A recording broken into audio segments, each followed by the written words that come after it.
Taga-saan po kayo? Taga dyan. Tapos ito, Taga Manila ho. Taga Manila. Bumiyay po ako dito. Kayo po ay Roman Catholic. Catholic Faith Defenders. Tapos ito, Kanibo sa Iglesia ng Diyos kay Cristo Jesus 3:15 ng unang Timoteo. iglesia ka? Iglesia ng Diyos. Iba kasi yung tinitig ni Manalo. Kasi meron dyan iglesia ni Manalo. Siya, Iglesia ng Diyos kay Soriano. Yung leader nila. Ako naman, kay Cristo. Because the Catholic Church, founded by Jesus Christ. According to 16, 18 of Baptist. Ngayon, wala naman na kayo yung baptist sa Biblia. Ngayon, yung baptist is form of baptism according to the Bible. And the baptist is not the true church according to the Bible. Why? Because the baptist o baptism is a sacramental o sakramento o gawain sa simbahan. Eh, nagtataka nga ako sa inyong mga protestante, magtayo kayo ng samahan nyo. Nagturo kayo ng once and always eh. Ang tanong ko sa inyo, pag sinadya na ba yung kasalanan, tumanggap kay Kristo, itatakwil sa pagkakas. Ayan. Right? Halimbawa, tinanggap mo na si Kristo kasi binabasa nyo, John 3:16, sa Roma, o tinanggap mo na si Kristo. Ngayon, pag sinadya yung kasalanan, itatakwil pa ba ni Kristo o once and always na? Una sa lahat po, hindi po talaga kami kaya dito. Hindi, nagtatanong lang kasi kami, kung talagang totoong Kristiyano tayo, 3:15 ng unang Pedro, inyong sambalin si Kristong Panginoon na inyong buong puso na handa kayo sa pagsagot. Dapat handa po kayo. Una sa lahat, sinasabi ko po, kami po ay hindi mga protestante. Protestant po kayo kasi, unang-una, nagsimula kayo kay Martin Lutero, pasa-pasa na yan, hanggang sa Bakit buong yung kayo nasabi, alam niyo po ba yung namin? kasi Trail of blood. kasi kapatid, hindi naman kayo galing kay Kristo. Dahil wala namang sinabi si Kristo, 16:18 ng Mateo, o kay Pedro, sa ibabaw ng batong ito, itatayo ko ang aking Bible Baptist Church. Wala sa Biblia. Wala ka po makikita Bible Baptist Church na sinabi. Sa kapatid, tinatanggap niyo kapatid, wala talaga sa Biblia. Ang baptist po ay authority po galing sa Diyos. Tama. At yung binigyan ng authority, 16:19 ng Mateo, si Pedro. At si Pedro, yung pinagpasahan ng susi at binigyan ng authority sa 19, ang sinabi, anumang ipahintulot sa lupa, ipapahintulot sa langit. Baptist ba si Pedro? Hindi naman nagbabautismo si Pedro. Hindi po kay Pedro. O, kanino? Pastor nyo, tanong ko sa inyo, nung first century, meron na ba kayo pastor noon? Meron na wala? 30 AD. First century ang tanong ko, 33 AD. Ngayon, may pastor na ba kayo nung kapatid? Meron na wala?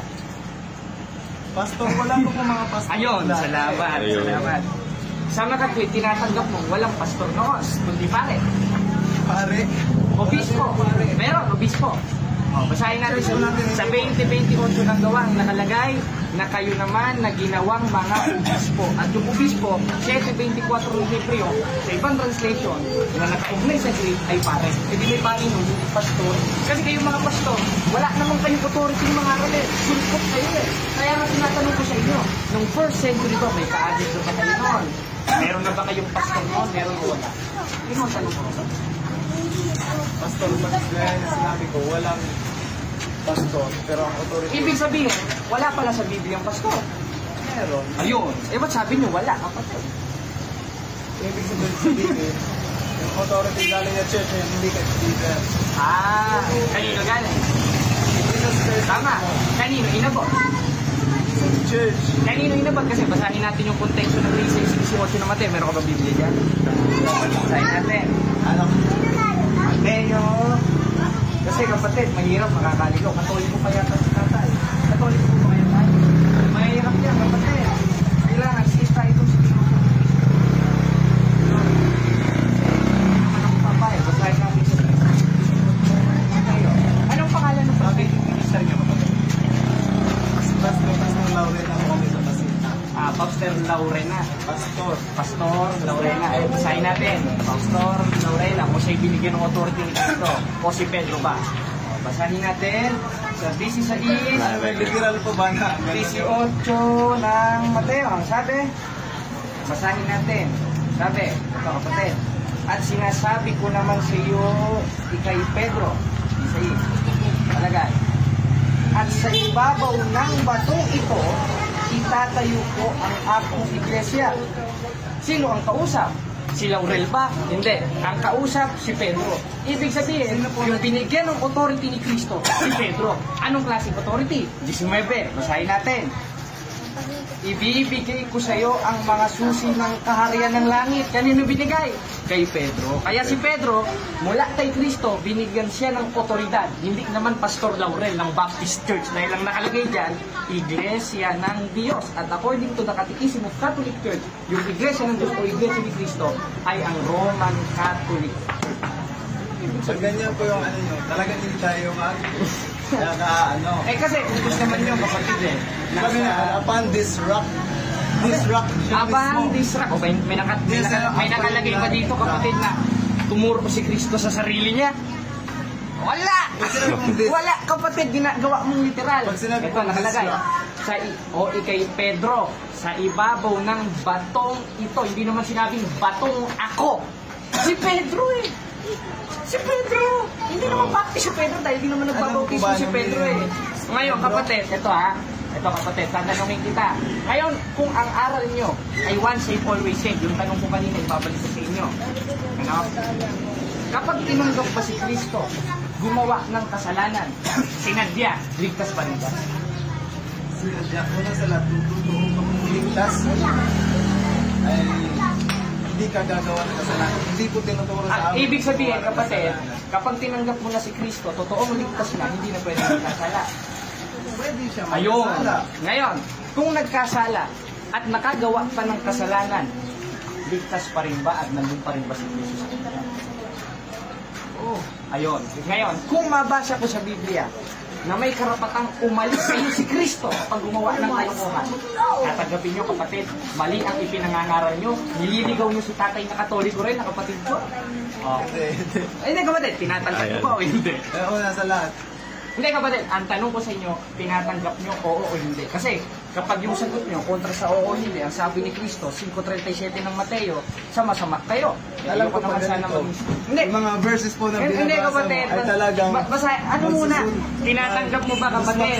Kung mabasa ko ba sa Biblia, na kapag gumawa ka ng kalokohan. Kasi alam ko na po yung mga binabasa. Sige, ngayon, kung hindi mo tatanggapin kapatid, sa makatwid, tinatakwid mo si Kristo. Bakit? 12:48 ng 1, ang nagtatakwil sa akin, nagtatakwil sa akong salita. Tinatakwil yung salita ni Kristo sa makatwid, itinatakwil niyo si Kristo. Mga Katoliko ba kayo, mga kapatid?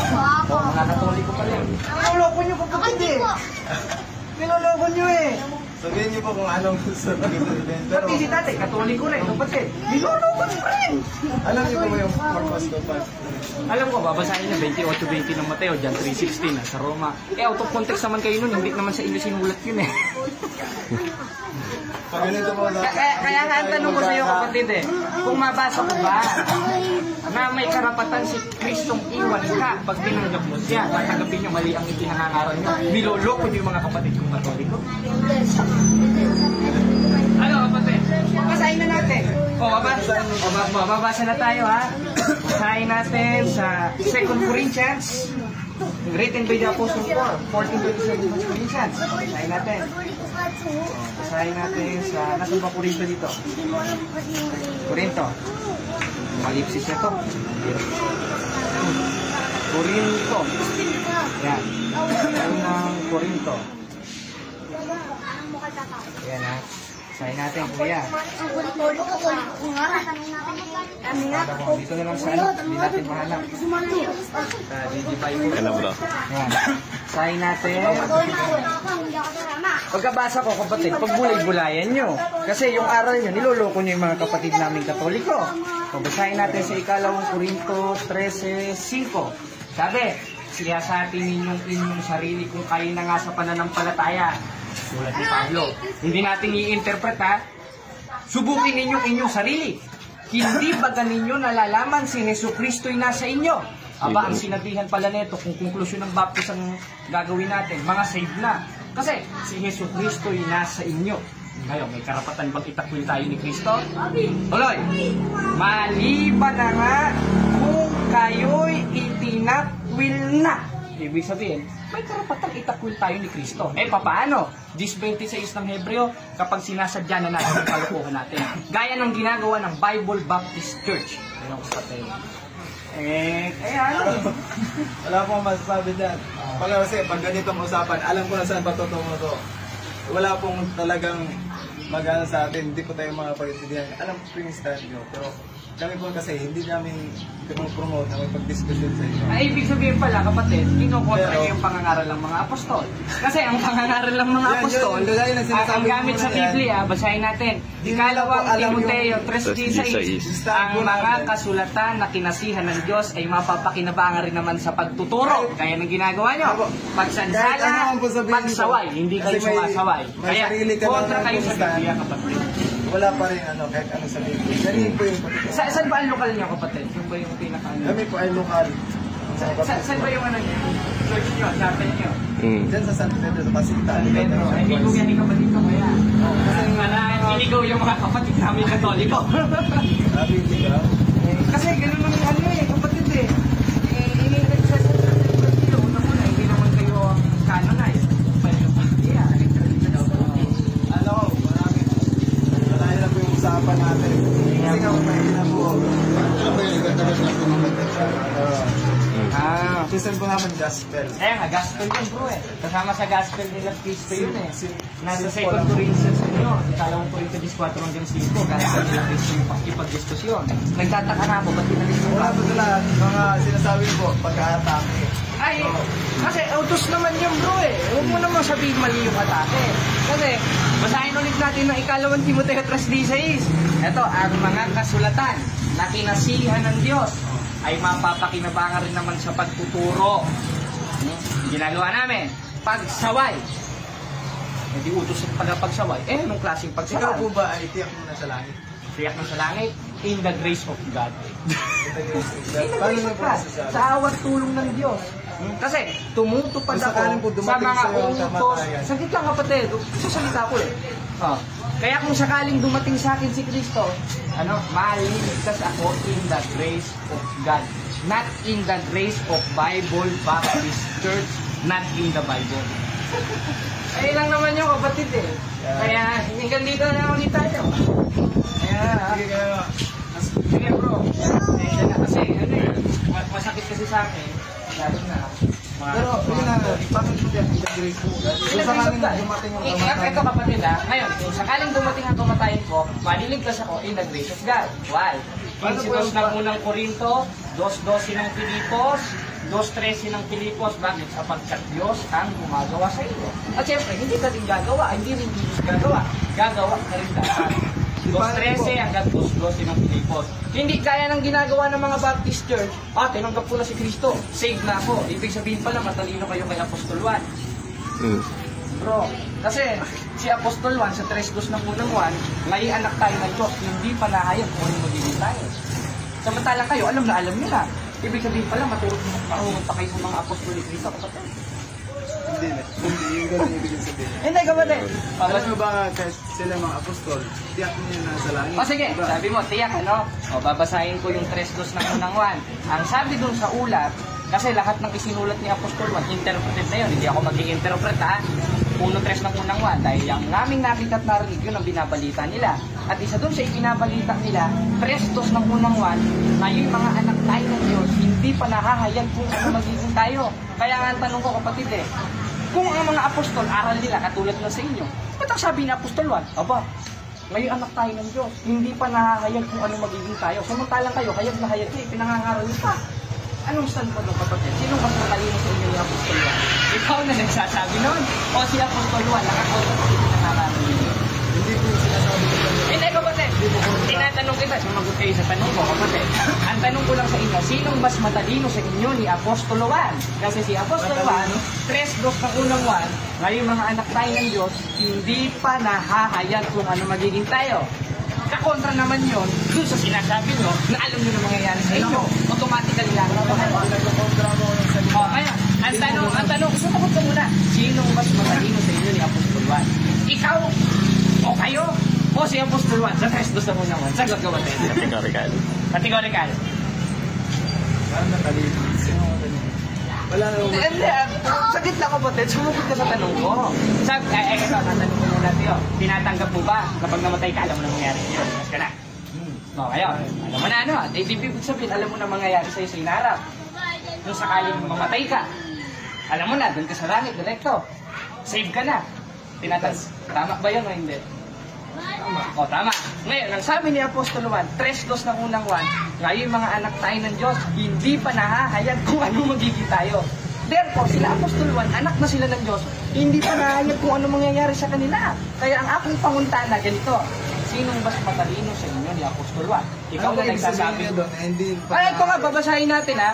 Ito ha, doon lang tayo sa mismong bersikulo. Stick tayo doon. Dahil utos naman yan, nunutres ng Apokalipsis. Sabi, ngayon mga anak tayo ng Diyos, hindi pa nahahayag kung ano magiging tayo. Ang tanong ko sa inyo kapatid, sinong mas matalino sa inyo ni Apostol Juan? Ikaw o si Apostol Juan? Sagutin mo akong panguntana kapatid. Sa anong bang verse yan? O, 3:2 ang unang 1. Babasahin ko ulit. Ngayon, mga minamahal, ngayon mga anak tayo ng Diyos, at hindi pa nahahayag kung ano magiging tayo. Ang tanong ko sa iyo kapatid, sinong mas matalino sa inyo ni Apostol Juan? Ikaw na nagsasabing alam mo na? O yung mumunting mga anak nila Apostol Juan at si Apostol Juan na nagsasabi na ngayon mga anak tayo ng Diyos at hindi pa nahayag kung ano magiging tayo? Sinong mas matalino sa inyo? Yung first century Christian? Kasama ang mga apostol? O kayo? Ayan. Hindi po about sa salvation niya. Hindi ko ba din eh? Sinasabi Ito, babasahin ulit natin ha. Babasahin ulit natin. Baka hindi niya naintindihan, Pastor. Ngayon, mga minamahal, ngayon mga anak tayo ng Diyos, at hindi pa nahahayag kung anong magiging tayo. Kaya ang tanong ko, sino mas matalino? Saglit lang kapatid. Kaya nga niya sinabing hindi pa mahayag kung ano magiging tayo. Ibig sabihin, hindi pa nila alam kung ano magiging sila. Future progressive yun. Huwag niyong gawing past tense. Oh, babasahin ko ulit, kapatid. Nabubuhay pa sila. Babasahin ko ulit. Wala pa Mga kaya nga, nabubuhay pa sila, kaya hindi nila alam mangyayari sa kanila. Samantalang ikaw, buhay ka na rin, alam mo na mangyayari sa'yo, kaya nang tinanggap mo kanino, pag namatay ka, diretso ka na sa langit. Kaya ang tanong ko kapatid, sinong mas matalino sa inyo ni Apostol Juan? Kinakain nyo na yung sinasabi nyo eh. Si Apostol Juan sa 3:2 ng unang 1, o ikaw, kapatid? Ayan. Hindi, sumagot ko muna, kapatid. Dalawa lang ang papipilian niyo. Basahin natin, no? Basahin natin. In 3, 2, o 1 John. Basahin ko, ha? First John. O, 3:2. Ang nakalagay, mga minamahal, ngayon mga anak tayo ng Diyos, hindi pa nahahayag kung ano magiging tayo. Kaya nga, ang tanong ko sa iyo, sinong mas matalino sa inyo ni Apostol Juan? Kinakain mo. Yung context na ito, hindi po sa kaligtasan.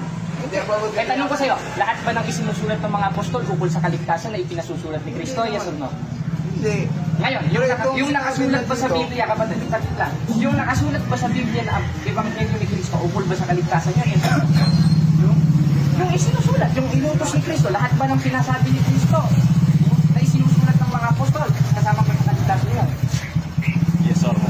O ngayon, kasama sa kaligtasan. Ngayon, yung book of John na ipinasulat ng Diyos kay Kristo, kasama ba sa kaligtasan niya? Kasama siya. Ayun, salamat. Ayun. Ngayon kasama sa kaligtasan, sabi ni Apostolo Pablo sa 3:2 ng unang 1, ngayon mga anak tayo ng Diyos, hindi pa nahayag kung ano magiging tayo. Tinatanggap ko ba, gaya ng sinabi mo, ang book of John na binasa ko ay kasama sa kaligtasan? Yes or no? About po yung second coming. Oo, pambihira naman kapatid. Sabi niyo kanina, kapatid, ang sabi niyo kanina, kasama sa kaligtasan. Ngayon naman, binasa niyo naman, ayon sa second coming of Jesus Christ. Ano ba talaga, kapatid? Kasi, ang tanong ko ulit sa inyo, yung ipinasulat ba o yung lahat ng ulat ng mga apostoles, mga propeta sa Biblia, kasama ba sa kaligtasan niyo? Ayun, ayong kasama sa kaligtasan, 1:3 ng unang 1, ang sabi ng mga apostol, yung aming nakita at narinig, yun ang ibinabalita namin. Ang tanong ko sa iyo, yung mga ibinabalita pa ng mga apostol na magagandang balita, kasama ba sa kaligtasan niyo? Ayun, ayong kasama sa kaligtasan, yung book of 1 John, kasama ba sa kaligtasan? Kasama sa kaligtasan. Ngayong kasama sa kaligtasan, kinakain nyo na yung sinabi nyo na hindi kasama sa kaligtasan, yung 3:2 ng unang 1. Yes or no? Yes, Kasama ano? yan sa kaligtasan. Ayun, kasama sa kaligtasan. Eh di tapos na tayo, kapatid. Umamin ka na mismo. Hanggang dito na lang ulit. Sige, ha? Hanggang dito na lang ulit tayo, kapatid. Sige. Sige.